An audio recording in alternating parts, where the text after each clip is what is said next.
주님 예수님, 오늘은 9월 27일 성빈첸시오 드 폴 사제 기념일입니다. 17세기 프랑스에서 활약한 빈첸시오 사제는 가난한 소동 출신이면서도 이름에서는 귀족의 이름처럼 빈첸시오 드 폴 또는 빈첸시오와 바오로로, 그러니까 바오로 가문의 후손인 빈첸시오로 불리고 있습니다. 이는 마치 히브리족의 명문 가문 출신이었던 바오로가 자신을 비주류라고 냉대하던 기성사도단을 피해서 이방인의 사도로 자처하면서 이방인들 중에서도 교양 있다고 대접받는 그리스인 이방인이나 권세를 누리던 로마 이방인이 아니라 보잘것없는 가난한 이방인들을 주로 찾아다니면서 복음을 선포하는 것과 비슷합니다.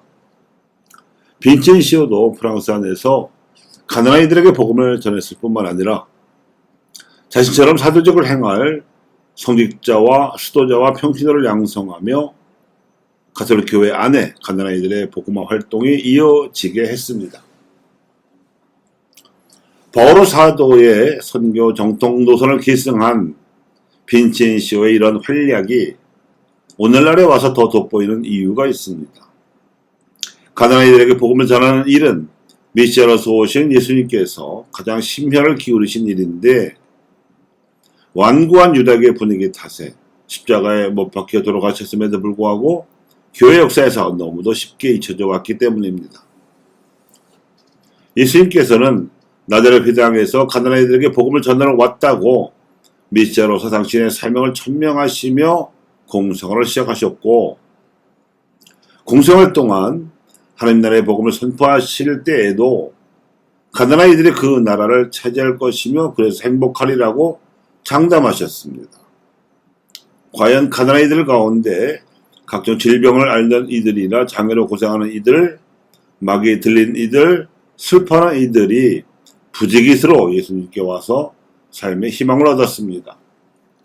당신의 손이 모자랄 때에는 제자들을 전국으로 파견하셔서 가난한 이들에게 복음을 전하게 하셨고, 그때 철저하게 비무장과 빈손으로 가야 하고 파견제수도 가난한 생활을 지키게 하심으로써 가난한 이들에게 위화감을 주지 말라고 당부하시면서 이스라엘의 길 잃은 양들을 찾아가라고 명하셨는데, 이 명령이 바로 가난한 이들에게 우선적으로 복음을 선포하라는 뜻이었습니다. 그런데 정말 그 가난한 이들이 철부지 어린아이들처럼 순수하게 복음을 받아들여서 하나님께로 돌아왔다는 귀한 보고를 들으시고는 모처럼 기뻐하기도 하셨습니다. 공생활 동안에도 가난한 이들에게 복음을 전하는 일은 예수님께 큰 어려움을 주는 십자가이면서도 동시에 기쁨을 주는 부활이었음을 알 수가 있습니다. 그런데 오늘 복음에서 들으셨듯이 사마리아 사람들도 예수님을 맞아들이지 않았습니다.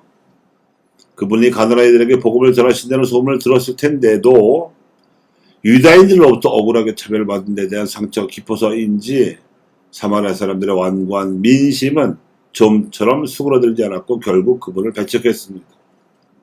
이때 예수님은 그저 그들이 사는 마을을 돌아서 예루살렘으로 가셨을 뿐 그들이 가하는 냉대에 대해서 모르는 척 하셨습니다. 이것이 쉽지 않은 태도라는 것은 억울하게 사탄으로부터 재앙의 시험을 받는 욥도 이 세상에 태어난 것 자체를 원망하는 태도만 보아도 알 수 있습니다. 구약 성경의 의인을 대표하는 욥의 이러한 태도는 일생 동안 억울한 일을 다반사로 당하는 가난한 이들에게 복음을 전하는 태도로서는 모자랍니다.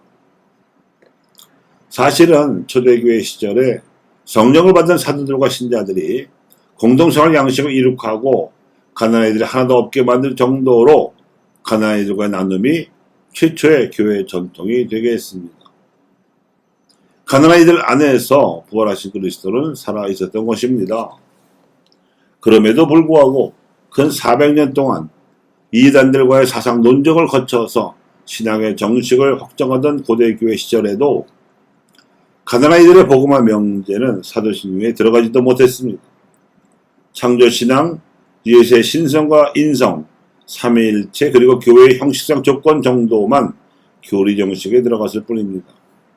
그러다 보니 간헐적으로 출연하는 성인 성녀들의 삶을 제외하고는 서구 교회에서 가난아이들에게 복음을 전하는 전통을 까맣게 잊어버려 오던 터에 빈친시오가 이를 상기시켜 준 것입니다. 이는 마치 천동설이 아니라 지동설이 과학적 진리임이 뒤늦게 밝혀진 것처럼 역시 뒤늦게 제2차 바티칸 공회의 주교들도 이렇게 선언하게 이르렀습니다.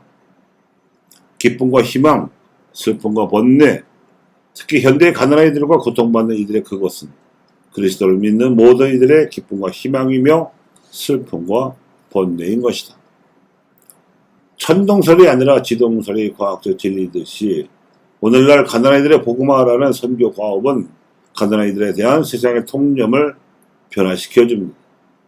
즉 그들은 불쌍해서 돕는 선교의 대상이 아니라 그들을 복음화시킴으로 인해서 교회가 가난아이들에게 복음을 전하신 메시아의 교회로 세신될 수 있고 가난아이들을 빈곤으로부터 벗어나게 할 수 있는 사회 공동선을 증진시킴으로 해서 비로소 사회가 문명화된다는 점에서 가난아이들은 선교의 주역입니다.